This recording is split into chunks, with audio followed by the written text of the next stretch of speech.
Hello friends, welcome on my channel psychology world. और यहाँ हम बात कर रहे हैं एंटी एनेट साइकोलॉजी की। और यहाँ हमारा second unit research methodology and stats, इसके टॉपिक्स हम यहाँ पे कवर कर रहे हैं। हमारी लास्ट वीडियो में हमने बात की थी सर्वे मेथड के बारे में, और सर्वे मेथड के अलग अलग टाइप्स के बारे में हमने समझा था कि किस तरह से सर्वे करते हुए हम किन किन मेथड्स का यूज़ करते हैं। और आज की इस वीडियो में हम बात करेंगे केस स्टडी मेथड के बारे में। आज की वीडियो में स्टार्ट करते हैं। Let's start case study method. जैसा कि हम जानते हैं कि हम यहाँ पे नॉन एक्सपेरिमेंटल मेथड्स हम यहाँ पे पढ़ रहे हैं, तो उसी तरह से केस स्टडी मेथड भी एक अप्रयोगात्मक शोध प्रविधि है, नॉन एक्सपेरिमेंटल मेथड है। और इसमें किसी परिस्थिति, घटना, वस्तु, व्यक्ति, समुदाय या समूह का अध्ययन गहराई से किया जाता है, और क्लिनिकल रिसर्च में इसका सबसे ज़्यादा उपयोग किया जाता है। सबसे पहले हम समझते हैं कि केस स्टडी होती क्या है। केस स्टडी का मतलब है, अगर केस स्टडी जैसे हम समझ सकते हैं कि हमें किसी घटना के बारे में हमें जानना है कि ऐसी घटना ये क्यों हुई, या फिर किसी हमें समूह के बारे में जानना है कि ये समूह यहाँ कब आया, किस तरह से आया और इसकी हिस्ट्री क्या है, इसके बारे में मीन्स किस तरह से इसका ऑर्गन क्या है, या फिर हमें किसी व्यक्ति के बारे में जानना है। सबसे पहले मैं बता दूं कि केस स्टडी मेथड जो है वो ज़्यादातर आपके चिकित्सकीय प्रविधियों में यूज़ की जाती है। जैसे अगर किसी व्यक्ति को कोई प्रॉब्लम हो जाती है, कोई मेजर प्रॉब्लम होती है या फिर कुछ इस तरह की प्रॉब्लम होती है, तो उसकी हिस्ट्री को देखा जाता है कि उसकी फैमिली में इस तरह के केसेस पहले भी रह चुके हैं अथवा नहीं, या फिर किसी व्यक्ति को अगर कोई साइकोलॉजिकल टेंडेंसी हो जाती है तो वहाँ पे भी उसके लिए वो ऐसे सिचुएशन में क्यों गया, या फिर किस तरह से इस तरह के रोग का शिकार हुआ, इसके लिए उसकी पूरी होल लाइफ, उसकी पूरी लाइफ के बारे में यहाँ पे स्टडी करके यहाँ पे कंक्लूजन निकाला जाता है। या फिर केस स्टडी मेथड का सबसे ज़्यादा यूज़ हम देखते हैं कि ये क्राइम में भी होता है। अगर कहीं कोई क्राइम हुआ है तो फिर उसके बेसिस पर जो अपराधी होता है जिसने क्राइम किया है उसको पकड़ने के लिए भी इस तरह के मेथड का यूज़ होता है कि उस क्राइम से रिलेटेड हर छोटे से छोटे पॉइंट को नोट किया जाता है और उससे रिलेटेड हर व्यक्ति से वहाँ पे कॉन्टैक्ट किया जाता है और उनसे फिर पूछताछ करी जाती है। इस तरह से हम देखते हैं कि केस स्टडी मेथड आजकल बहुत ज़्यादा उपयोगी हो जाता है चिकित्सकीय प्रविधियों के लिए भी, और यहाँ पे क्राइम्स को भी सुलझाने के लिए भी।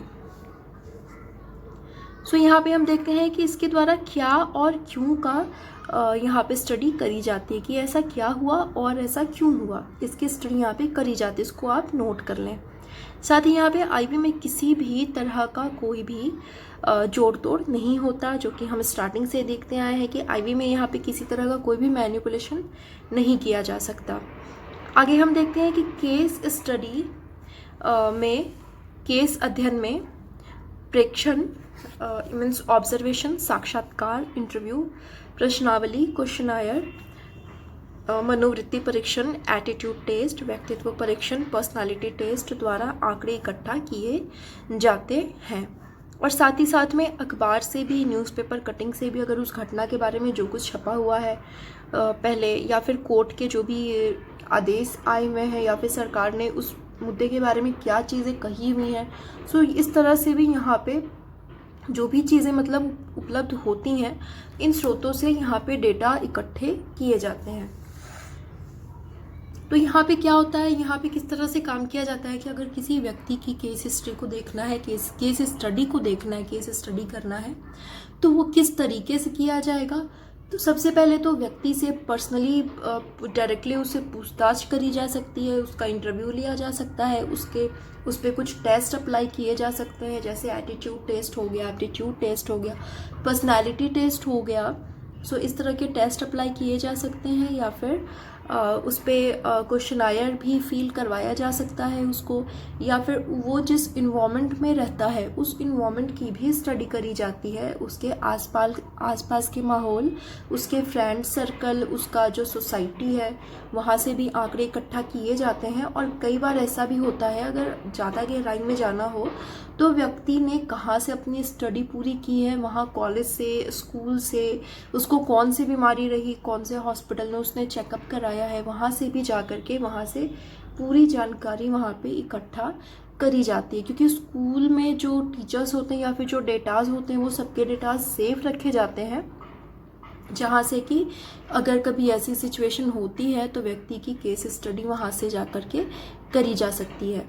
तो इस तरह से इस तरह के ये सोर्सेज होते हैं स्टडी के लिए। और फिर जब रिसर्चर इन सब जगह से अपनी स्टडी को कर लेता है, डेटा इकट्ठा कर लेता है, फिर वो उसको एनालिसिस करता है और अपना कंक्लूज़न वो देता है।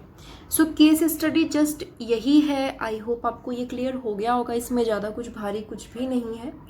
सो ये क्लियर हो गया होगा आपको। सो आज की वीडियो में मैं यहीं तक रखती हूँ, नेक्स्ट वीडियो में मैं जल्दी ही अपलोड करूँगी। सो आज के लिए थैंक यू सो मच।